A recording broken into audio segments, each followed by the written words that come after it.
After I gave birth, my mother-in-law took my baby from my arms and said, "He'll be living with me from now on." My husband shrugged, saying, "She knows what's best." I laughed, pulled out a legal document, and said, "Actually, a judge thinks otherwise." When she read the custody order, her face turned ghostly white. I never imagined that the birth of my first child would ignite such turmoil. My mother-in-law, Margaret, had always been a dominant force, but I couldn't have predicted how far she would go. From the moment David and I announced our pregnancy, Margaret's behavior intensified. She began referring to the baby as her little one and made unilateral decisions about the nursery decor in her home, disregarding my opinions. She even insisted on accompanying me to doctor's appointments, often overshadowing my presence. When I voiced my discomfort to David, he dismissed it, saying, "That's just how she is." As my due date approached, Margaret's intrusions became unbearable. She organized a baby shower without consulting me, inviting her friends and excluding mine. She also began discussing plans to have the baby stay with her during the week, citing her experience as a mother. Feeling marginalized in my own pregnancy, I decided to take legal precautions. I consulted a family law attorney and obtained a custody order granting me sole custody, with visitation rights for David. The day finally arrived. After hours of labor at St. Mary's Hospital in Chicago, I held my son, Ethan, in my arms. The room was filled with a profound sense of peace and accomplishment. David stood by my side, his expression a mix of pride and exhaustion. Just as I was about to drift into a well-deserved rest, the door swung open and Margaret entered with an air of authority. Without a word, she approached the bed, her eyes fixed on Ethan. Before I could react, she reached down and took him from my arms. "He'll be living with me from now on," she declared, her tone leaving no room for argument. I sat up, my heart pounding.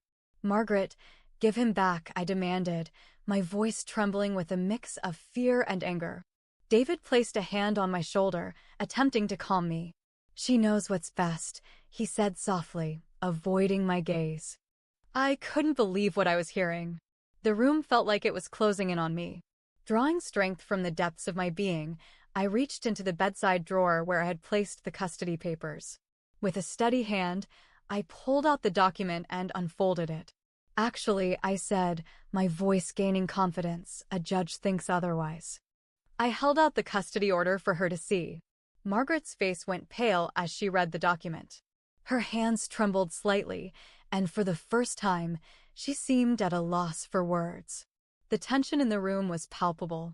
After what felt like an eternity, she handed Ethan back to me, her eyes avoiding mine. Without another word, she turned and left the room. David sat down beside me, his head in his hands. "I didn't know you felt the need to go to such lengths," he murmured. Tears welled up in my eyes. "I had to protect our son," I replied. I couldn't risk losing him. The days that followed were a blur of legal proceedings and emotional upheaval. Margaret attempted to challenge the custody order, but her case was dismissed. David and I attended counseling, trying to mend the rift that had formed between us. While our relationship remained strained, we both prioritized Ethan's well-being. Margaret's actions had lasting repercussions. Trust was shattered, and boundaries had to be firmly established. Through it all, I learned the importance of standing up for myself and my child, ensuring that our voices were heard and our rights protected. The next few weeks were oddly quiet. Margaret didn't call. She didn't show up at the hospital again. David went back to work, and I was home alone with Ethan. At first, I thought maybe it was over. Maybe showing her the custody order had scared her off. I was wrong.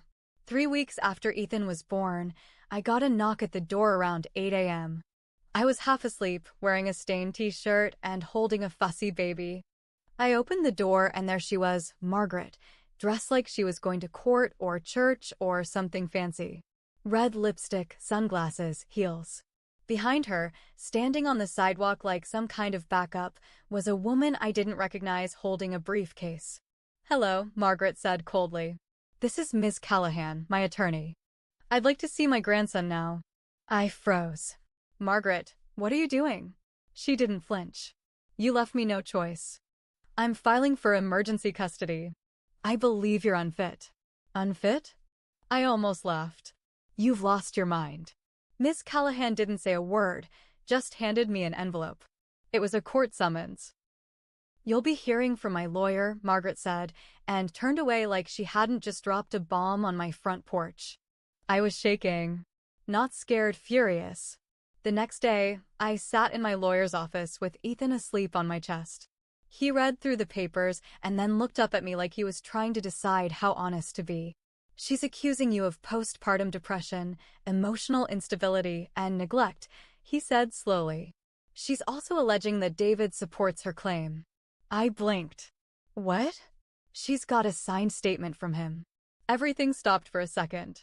My brain didn't catch up. David backed her up? I remember the way he stood silent in that hospital room. How he didn't protest when she took my baby. And now this? My lawyer leaned forward. We're going to fight this hard. But I need to ask, are you and David on the same page? I didn't answer. I didn't have one. That night, David came home late. I was sitting on the couch with Ethan in my lap and the summons beside me. You signed a statement against me, I said, no emotion in my voice. He didn't deny it. He didn't look guilty either. Just tired. She said you needed help, he said. I thought maybe it was better if what? I snapped. If she takes our child? You haven't been sleeping. You cry all the time. You barely leave the house. I just had a baby, David. He rubbed his face. I don't want to fight with her. She's my mom. There it was. He didn't want to deal with her. So he sold me out instead. I didn't sleep that night. The next day I called my lawyer and told him everything. He told me it was good, very good.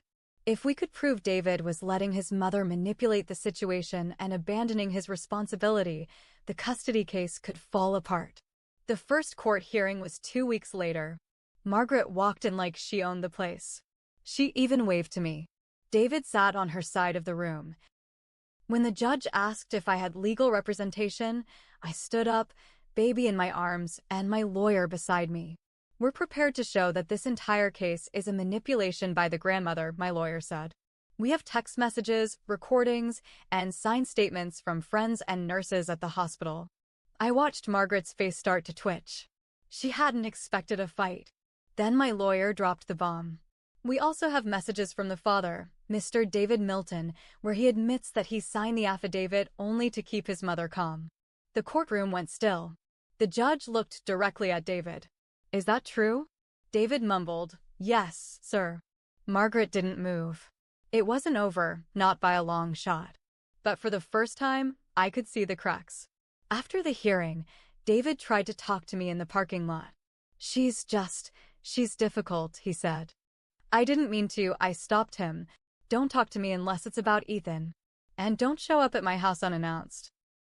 A week later, I got served again, this time by David.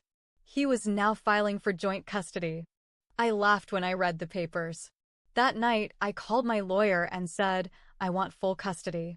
No visitation unless supervised. He paused. Are you ready for this? It's going to get ugly. I'm already living it, I said. After David filed for joint custody, things shifted again. Not just legally, but emotionally. I felt like I was constantly holding my breath, just waiting for the next hit. I didn't want Ethan growing up in the middle of the circus, but I couldn't pretend it wasn't happening. About a week after I was served, I started getting strange calls. Blocked numbers. Silence on the other end. Once, someone whispered, "You're going to lose him." That was it. Just that. I hung up and stared at the phone like it had grown teeth. I reported it to my lawyer. He said it was probably nothing serious, just scare tactics. But it kept happening. Then I noticed someone had keyed my car. Twice. Once at the grocery store, once in front of my house. A few days later, my neighbor, Teresa, she's a quiet older woman who watches everything from her window, came over and knocked on my door. I saw a woman come by your car late last night, she said. Tall, blonde, looked angry. She didn't take anything. Just stared through your windows. I knew who it was. I didn't even need a photo. It was Margaret. I called my lawyer again. He advised me to get a Ring camera and keep a record of everything. I did. I also called the police, filed a report, and gave them Margaret's name. They couldn't do much without video proof, but now I was ready. Then something else happened. My OB-GYN called. She sounded confused. Said someone had requested my full medical records using my name, but the handwriting didn't match any of my forms. The office had flagged it and wanted to double-check. I hadn't requested anything. I knew Margaret was trying to build a case to show I was unstable. She wanted proof of any mental health screenings, medications, anything she could twist. It was getting creepier, more invasive. Meanwhile, the legal battle ramped up. David's lawyer tried painting me as emotionally erratic, but their whole case leaned heavily on Margaret's statements. My lawyer was quick to point that out. Notice how little of this is coming from the father, and how much of it is from the grandmother. That's not co-parenting, that's manipulation. We also discovered that Margaret had been in contact with a retired CPS worker. She had asked the woman how to file anonymous complaints. She was planning to try and have me investigated. We got ahead of it. My lawyer filed a restraining order. The judge scheduled a hearing. That day in court, Margaret brought character witnesses. 2 old friends from her church. They both said I was cold and ungrateful. One claimed she saw me yell at Margaret in the hospital. Yeah, I yelled after she stole my baby out of my arms. When it was my turn, I didn't cry. I brought photos, nurse statements, even a video from the hospital where a nurse had clearly documented Margaret's refusal to leave the room during private check-ins. Then I played the voicemail. A recording I had taken from one of the blocked numbers, Margaret's voice, distorted with rage, saying, "You don't deserve to be a mother. He'll grow up hating you." It was like ice in the courtroom. The judge didn't say much, but I saw the look he gave Margaret. After court, I drove home and found an envelope taped to my door. Inside was a photo of Ethan, taken through the window of his daycare. No note, no signature, just the picture. I reported it, gave it to police, gave it to my lawyer. I also pulled Ethan out of that daycare the next day. Everything started to change after that. David suddenly backed off. I think the photo scared him too. Maybe it made him realize his mother wasn't just overbearing anymore. She was dangerous. He called me. Said he wanted to talk. Meet me somewhere public, I said. No Margaret. No drama. We met at a diner on Route 60. He looked different, older, tired. I didn't know she'd go this far, he said. I just thought she was being intense. But she told me she paid someone to watch you. That's how she got the daycare picture. I didn't say anything. He leaned forward. I'll drop the custody case. I just want to see Ethan. With you there. Supervised, I don't care. I'm done letting her speak for me. I looked him in the eyes and saw something real for the first time in months. Fear, guilt, maybe even love for Ethan, if not for me. You'll put that in writing, I said. He nodded, but I knew it wasn't over. That same night, my Ring camera went off. It was 3:17 a.m. Someone was standing at my front porch. Tall, blonde, holding something wrapped in a blanket. It wasn't a weapon. It was a doll. She left it there and walked away. When I looked inside the blanket, I found a note. You're a child pretending to be a mother. He belongs with me. That's when I realized Margaret wasn't just trying to take my baby anymore.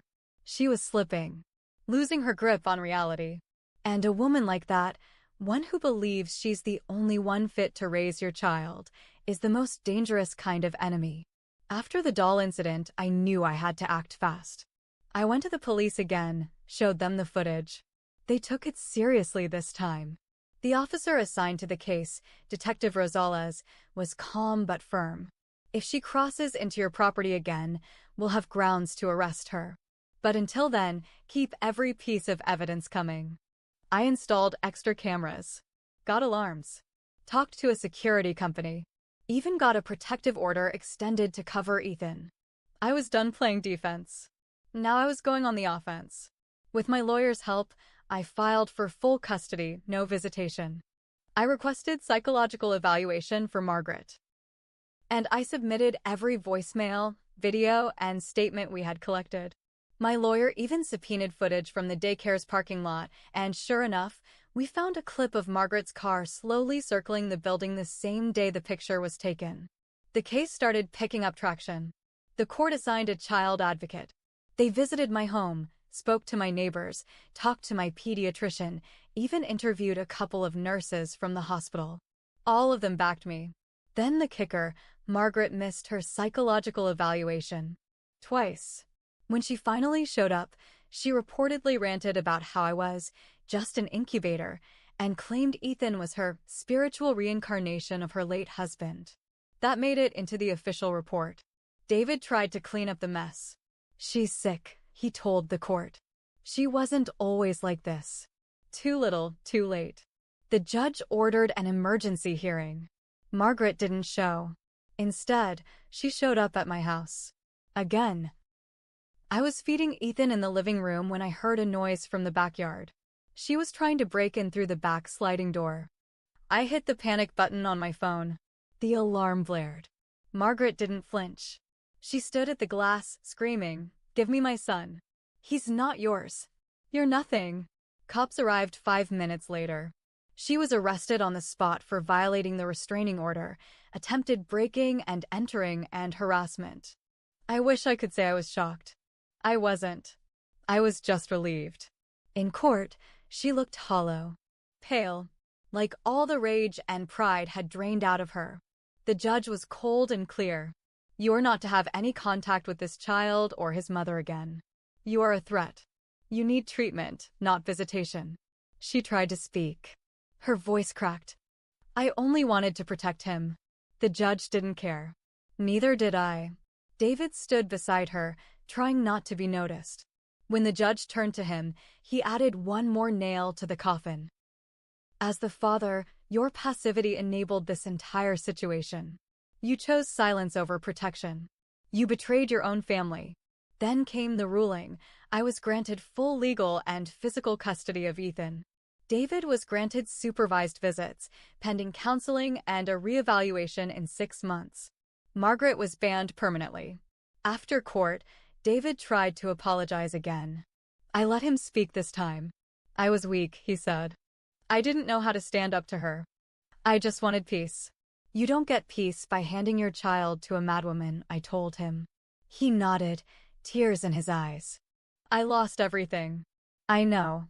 You lost your son," I said, "because you forgot who he needed most." And then I left, with Ethan in my arms, and my head held high.